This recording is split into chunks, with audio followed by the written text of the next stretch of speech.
Hello po sa inyong lahat mga crypto. Meron na naman po tayong isang exciting na balita mula dito sa mundo ni Solana. Kahit bumaba po ito ng 10% mula sa kanyang all-time high, pinapakita ng mga technical patterns tulad po ng cup and handle formation na posibleng magkaroon po ng 92% na pag-angat sa kanyang presyo, kung saan ay posibleng umabot po sa presyong $375. Kaya ano po ang ibig sabihin nito para sa atin bilang mga Pinoy crypto enthusiasts? Kaya yan po ang siyang ating pag-uusapan sa video na ito. Pero bago po tayo magpatuloy, ay nais ko lamang po munang bigyang linaw ang aking disclaimer kung saan ang nilalaman po ng video na ito ay hindi po ito isang financial advice. For education and information purposes lamang po ang layunin nito. Ayan, ano ang cup and handle formation? Ang cup and handle formation ay isa po itong bullish na technical pattern na karaniwang nagpapahiwatig ng isang patuloy na pagtaas ng presyo ng isang asset. Kaya ayan po ang weekly chart ni Solana. Ayan, Solana USDT. Ayan, kung saan ay nakikita po natin ang isang cup and handle formation. Kaya sa simpleng paliwanag, ang cup po ay ito yung hugis na parang mangkok na nagsasaad sa unti-unting pagbawi o recovery ng presyo mula sa matagal na pagbaba nito. Ang handle naman ay ang isang maliit na pagbaba o consolidation bago po ang inaasahang breakout pataas. Ngayon, sa kaso po ni Solana ay nagsimula ang kanyang cup noong huling bahagi po ng taong 2022 hanggang sa kalagitnaan po ng taong 2024, kung saan ang presyo po ay bumagsak ng malaki, ngunit unti-unti pong nakabawi. Ang handle naman ay nagsimula po noong March 2024 na nagpakita po ng pansamantalang pagbaba bago ang breakout na nangyari kamakailan. Ngayon ay bakit po mahalaga ang pattern na ito? Ayon po sa mga analyst, ang cup and handle pattern ni Solana ay sumusuporta po sa bullish na pananaw. Meron din po itong harmonic na AB equals CD pattern na nagpapakita po ng symmetric sa price or symmetrical sa price movements.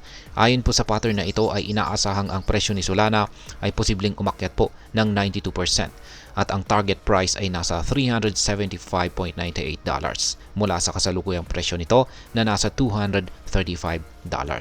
Gayunpaman, mahalagang tandaan na ang ganitong projection po ay mangyayari lamang kung si Solana ay makakapagtala ng kanyang weekly candle close na mas mataas sa mahalagang resistance levels, particular po sa presyong $260.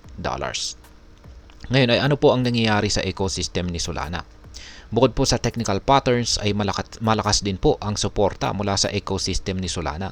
Ang kanilang total value lock or TVL o kabuuang halaga ng mga nakalock na assets sa kanilang platform ay umakyat po sa $8.97 billion nitong nakaraang linggo. Ang TVL ay isa pong mahalagang metric dahil ipinapakita po nito ang tiwala ng mga users at investors sa blockchain network. Bagamat hindi pa nito naaabot ang dating pinakamataas na $10 billion, ang kasalukuyang pagtaas ay nagpapakita po ng patuloy na paglago at activities sa platform.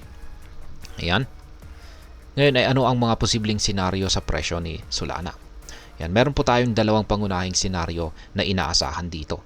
Una ay ang bullish breakout. Kapag nalampasan po ni Solana ang resistance level na $260, maaari pong umakyat ito sa susunod na target na $290 at posibleng maabot pa nito ang $375.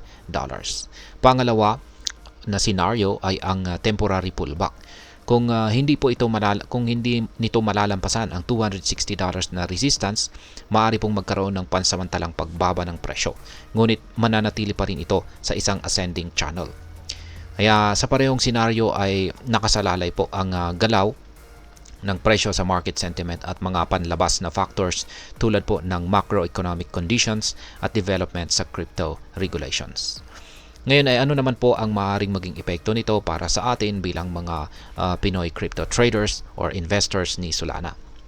Yan, kung matutuloy po ang bullish momentum ni Solana, ito'y isang malaking oportunidad para sa mga traders na makapasok sa tamang oras. Ang 92% na potensyal na pag-angat ay maaari pong magbigay ito ng malalaking kita, lalo na kung may hawak ka ng Solana mula pa noong mas mababa ang presyo nito. Ang maliban dito ay ang crypto market ay kilala sa pagiging volatile. Dapat na maging maingat sa pag-manage ng ating investment, lalo na posibleng magkaroon po ng pullback bago umabot sa mas mataas na presyo. At ang panghuli ay ang paglago po ng ecosystem ni Solana ay nagpapakita po ng matibay na tiwala sa teknolohiya nito. Ito ay magandang senyales hindi lamang para kay Solana kundi pati na rin sa pangkalahatang adoption ng cryptocurrencies hindi lang sa buong mundo at yan, maging dito sa Pilipinas.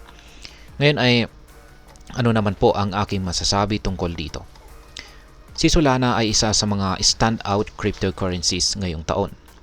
Hindi lamang dahil sa pagtaas ng presyo nito kundi dahil sa patuloy na pag-develop ng ecosystem nito. Ang cap and handle formation at ang bullish outlook ay nagbibigay din ng positibong pananaw para sa mga traders. Gayunpaman ay dapat pa ring tandaan na ang mga ganitong technical patterns ay hindi po garantiya. Malaga pong mag-research, gumamit ng tamang trading strategies at maglaan po ng puhunan na kaya mong mawala. Ayan. Ano naman po ang inyong opinion sa potensyal ni Solana? Kaya yan, pakibahagi na lamang po sa comment section sa ibaba. At huwag pong kalimutang mag-like, mag-share at mag-subscribe para sa iba pang mga crypto updates. Marami pong salamat sa panonood. Ingat po tayo lagi at God bless po sa ating lahat.